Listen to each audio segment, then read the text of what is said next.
Okay, welcome to chapter 16. Getting started with number one. Number one is a very tricky question because it's a piecewise function, which means that there are different pieces of different functions in certain parts of the graph. So let me explain. First, let me go ahead and graph it, and I guess I'll annotate the graph a little bit. So let's graph the two functions that are shown. Now, there's a little bit of a catch to this, but I'll get there when I get there. I've got negative x is one of the functions, and then x squared minus 4 is another one of the functions. X squared minus 4 is another one of the functions. Now, the other one, that's just f of x. So this is going to be one function. These two graphs, these two that I'm plotting right now is just going to be one function.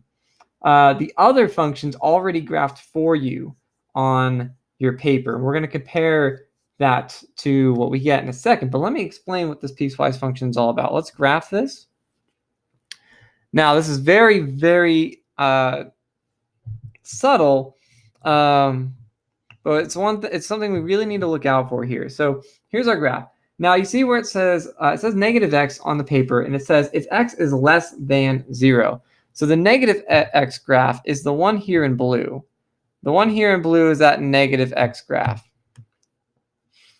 But this is telling us that that graph should only exist when x is less than 0. So here's your x-axis, right? So 0 on the x-axis is there. So this graph, we're not really including, we're only looking at the graph when it's less than 0. So we're only going to look at this half of the graph that's on the left part of this line, because when it gets to 0, it doesn't exist anymore. This part's not going to be here. I don't think there might be a way to do it, but I don't think there's a way to graph that particularly in the calculator. There might be, but I'm not 100% sure. But anyway, it's one of those things you have to kind of read into. So negative x is the blue line, but the blue line's only supposed to exist when x is less than 0. So x being 0 is here, so it's only supposed to exist for these values and not these values. So the right side of this line shouldn't be here. So I'm going to mark it off in white here. Try to get rid of it some. Okay? And since also, it's important to point out, it's not equal to 0, it's just strictly less than. So technically, there's not even a point there at the x-axis. So I'm going to leave an open circle to indicate that it's not really there. Okay? So that's what that function should look like. Let's talk about the second part of it, though. X squared minus 4. X squared minus 4 is the red graph. But it says that the red graph should only exist when x is greater than or equal to 0. So that graph should only exist on this half, the side where the x values are greater than 0. It should not exist. Oh man, I didn't mean to erase that. Can I undo my erasing? Yeah, okay. It should not exist on the left side of the graph. It doesn't exist where x is less than 0. It only exists where x is greater than 0. So essentially, and I'll use my white again, the part that's less than 0, this half, isn't going to exist here at all. But it does say it exists at 0 itself. So it does actually exist at 0. So at 0, there is actually a point there. So that is technically the graph. Now let's talk about the question. Okay? So the question is, which of these has more solutions? Which means, which of these functions cross the x-axis the most? So remember, what you see on the screen right now is one function. And this function only crosses the x-axis, technically, let's use pink here. Technically, it only crosses the x-axis once, which is right here. The red line crosses it right there at 2. Now, the blue one, it looks like it's going to touch the x-axis, right? But remember, there's not actually a point there because on your paper, it says only when x is less than 0. If it said less than or equal to 0, that point would be filled in and it would count. But because it just says less than 0, that point is not actually there. It's open and doesn't exist at 0. So the only place it crosses the x-axis is right here, that one spot. That's it. Doesn't cross the x-axis anywhere else. So this function, this entire function, only has one solution. If you look at, oops, again, I didn't mean to erase that part. If you look at the one on your g of x, the graph that's already on your paper, that parabola, you can see it crosses the x-axis in 2 places. It crossed the x-axis at what looks like maybe 1.5 and like 4.5, but it doesn't really matter. It crosses it twice. Very obvious that it crosses it twice. So since that graph crosses it twice, and this really confusing function that I've just shown you here only crosses once, then the one on your paper, the g of x, has more solutions. The one, so g of x has more solutions than the one that's on the screen, f of x. You're comparing the one on the screen with the one on the paper. The one on the paper has 2. The one on the screen has 1. The one on the paper obviously has more. So that's the correct answer, g of x. Very odd question, very tough question as well. So yikes, sorry. Let's look at number 2. So number 2 says, find the line that passes through the points 2, 14, 5, 23. So there's actually multiple ways to do this. Now, one thing I'm looking at when I look at my answer choices is I'm noticing immediately, there's like I said, there's more than one way to do this, but here's the first thing that comes to my mind. All the answer choices are lines. Answer choice A has a slope of 2. Answer choice B has a slope of 3. Answer choice C has a slope of 5. And answer choice D has a slope of -3. So simply what I would do is I would just find out what the slope, because I've got 2 points here. You can call this point 1 and point 2 if you want. I would just use these points and plug them into the slope formula. Call this x1, y1, and then this x2, y2. So that would make it 13 minus 14. Or I'm sorry, wait, one of these is wrong. Is it 23? It's 23. My bad. So this would make it 23 minus 14 on top, and then 5 minus 2 on bottom, and see what the slope is. And just pick the equation that has the same slope, since they're all different slopes. Is what I would do. Another technique you can do, another way you can solve it, I'll let you guys finish that problem, because like I said before, I'm not going to give you the answers. Another thing you can do is simply just graph, if you're allowed the calculator on this question on the test, graph the ones that you have. Like, for example, you can graph 2x plus 14. And then don't even have to graph it, just look at the table and see if the table has the points 2, 14, and 5, 23. Well, if you look, this one has 2, 18, and 5, 24. Doesn't have those points that's mentioned, so A is not the right answer. But that is another thing you can do. You can graph, you can plug them in the calculator, look at the table, and look for the one that has the right points, the points that is given to us in the question. All right, let's look at number 3. Number 3. Again, you can also do something similar. You can just graph them and see which ones have what you need. So actually, let's start with that. If you're allowed the calculator on this question, take for example answer choice A, right? Answer choice A is x minus 3 squared, but it's in parentheses, so x minus 3 squared, right? Well, I graphed it, but I don't necessarily need to graph it. If you look at the table, you're going to see if it has the points that's given to us. Does it have the vertex at -3, 0? Is there that point at -3, 0? And if you look, that is not one of the points. -3, 0 is not here. It's -3, 36. It's not there. You can also look to see if it's got, obviously we've already ruled it out because it doesn't have that. But if you also look at 9, you can see if it goes through 9, 144. So if we go to 9, it's at 936. So that's clearly not it. You could try typing in another one and just look to see if it's got the points. Now, if you're doing this without a calculator, though, because it's very possible, didn't mean to close that. I'm going to open that back up. We'll get it back in a second. If you're doing this without a calculator, remember something called vertex form.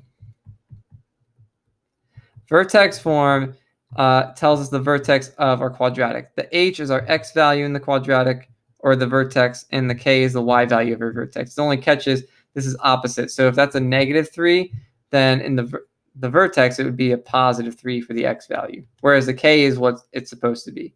So for example, if you look at answer choice B, answer choice B is y equals and it says x minus 9 squared plus 144. A lot of people like to pick this answer if they don't know what they're doing, because they see the 9, they see the 144, and they see that in the question. They're like, oh, they're the same numbers. It must be the right answer, but it's not.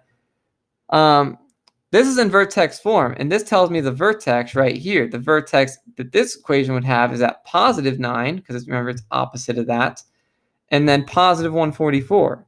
So that point's existing, but it's claiming that that's the vertex, where the question tells us the vertex is not this. The vertex is supposed to be negative 3, 0.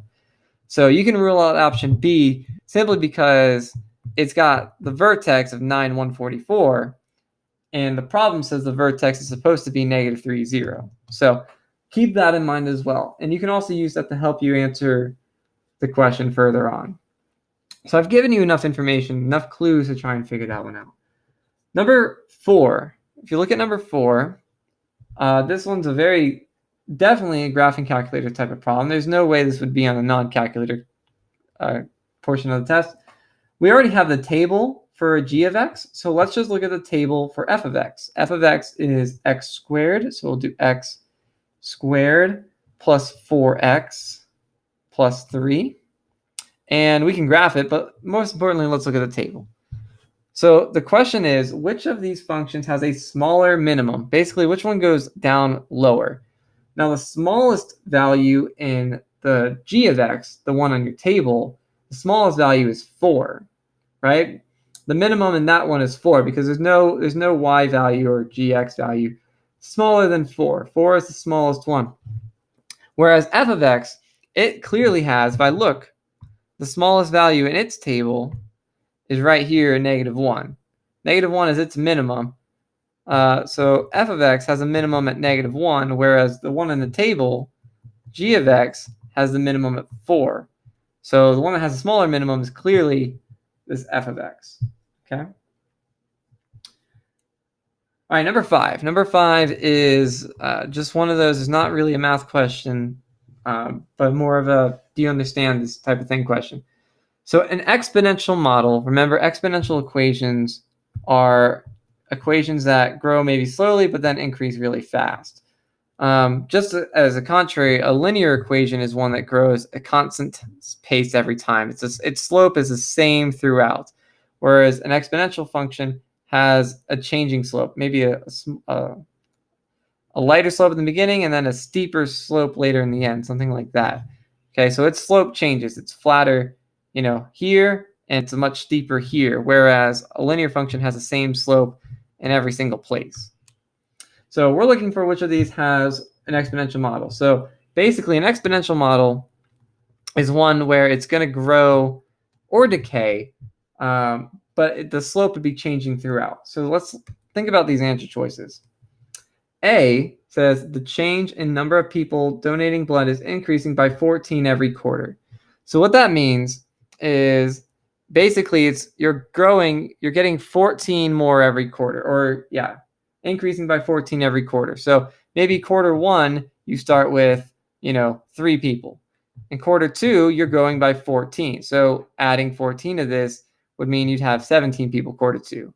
Quarter 3, you'd add another 14 people, which would be, 31. I'm just making an example to show you that thing is, you're always adding the same amount every time. You're always going to be increasing by 14 every quarter. That's what this says. And if you're increasing by the same amount every time, that's a linear function. So A is a linear function and not exponential. So B, let's talk about B. A worth of a car decreases 1% every year, every 1,000 miles it's driven. So let's say the car is worth $100. Obviously, that's a small number, not very realistic, but what's the case? If it decreases by 1% every 1,000 miles, then in 1,000 miles, it's going to be worth $99, right? Because 1% of 100 is $1. So basically, it would be $1 less. But if it goes another 100 miles, 1,000 miles, and it decreases by 1% of 99. Now, 1% of 99 is not the same as 1% of 100, because 1% of 99 is 0.99, not 1. So it would then be worth $98.01 because it's going down by 99 cents, not $1 this time. 1%. Percentages are very important. Percentages are almost always your key to being an exponential problem. Exponential. Okay? Problem. Percentages are. Because 1% of 100 will not be the same as 1% of 99. And then when, of course, you have 98.1 or 0.1, 1% of that is also going to be different. So 1% is different based on all these different numbers. It's changing. So when you're going down by percentages, you're decreasing by the same percentage, but ultimately you're decreasing by different values every time. Percentages are always related to exponential things. So B is probably the answer, but let's talk about C and D just real quick. C says mosquitoes are decreasing by 5 every minute. So you're losing the same amount every minute. At 1 minute, you maybe have 30 mosquitoes. The second minute, you're losing 5, so you have 25. The third minute, you're losing 5, so you're at 20. The fourth minute, you're losing another 5, which is 15. The thing is, you're losing 5 every single time. So you're always going down by 5 mosquitoes. Because you're going down by the same number every single time, it's linear. Just like A. A was going up by 14 every quarter. This one's going down by 5 every minute. It's the same amount every interval. Not the same percentage, but the same amount. Percentages make it exponential. Amounts make it linear. And the last one, Dad mows the lawn twice a week in the summer. So basically, he mows the lawn, it's, 2 times every week. So week 1, he mows it twice. Week 2, he mows it twice. Week 3, he mows it twice. Week 4, he mows it twice. It's the same thing every single time. This is a linear function as well. Okay, there's no percentage gain, no percentage growth. Percentage gain and growth is exponential. And a common amount changed every time is a linear function. So note those differences. So now number 6, it's asking which of these is linear. So which of these is increasing the same amount every time? So every page a writer writes, he gets paid $15. So that's $15 for every page he writes. B, the number of supporters a candidate increases by 5%. So you see that percentage? That percentage is again telling us that it would probably be exponential. C, a population of 10 rabbits doubles every year. So think about that for a moment. If 1 year you have 10 rabbits, the second year it doubles, it's 20. Then it doubles again, which would be 40, and then doubles again, which would be 80. So it's not increasing by the same amount every time. It's doubling, but it's not increasing by the same amount. Remember, linear functions increase by the same amount. And of course, D is basically the same thing. It says doubles coverage weekly. So again, you're doubling. Percentages, doubling, multiplying by values, it's all exponential. The only one on there that's common is, you're getting paid $15 every page. So I'll let you figure out which of those is linear. It's kind of hard to explain, but I feel like I've done a decent job there. And number 7. Number 7 is written kind of weird, but it's not really that bad. Basically, you've got 5x squared plus 15x, and it says you're dividing f of x. So this is f of x, right? And g of x is 5x. So when it says you're taking f of x and you're dividing g of x, well, then you're taking this divided by this. 5x squared plus 15x divided by 5x. And in that case, we did something similar to this, I think, in chapter 11, where basically you're just dividing 5x out of both terms. So, 5x squared divided by 5x and 15x divided by 5x. So just simplify this and you'll have your answer. Kind of like GCF. You remember GCF, you do the same thing in those problems. So number 8, again, you have f of x equals 5x plus 12, and you've got g of x equal to 4x squared minus 13. And the problem says you're going to do f of x times g of x. So basically, that just means this times that. So if you write it out, it's basically 5x plus 12 times 4x squared minus 13. Okay, that's the setup. Now that you've set it up, I believe you can finish this problem. All you have to do is FOIL that all together, and you should have your answer. And that's not multiple choice. That's the only one, I think, in this entire thing that is not multiple choice, which is crazy. But that covers it. Yeah, that's it. So that's chapter 16. If you're in honors class, I'll see you in chapter 17. If this is the regular class, that's the last chapter. I'll see you guys later. Okay, bye.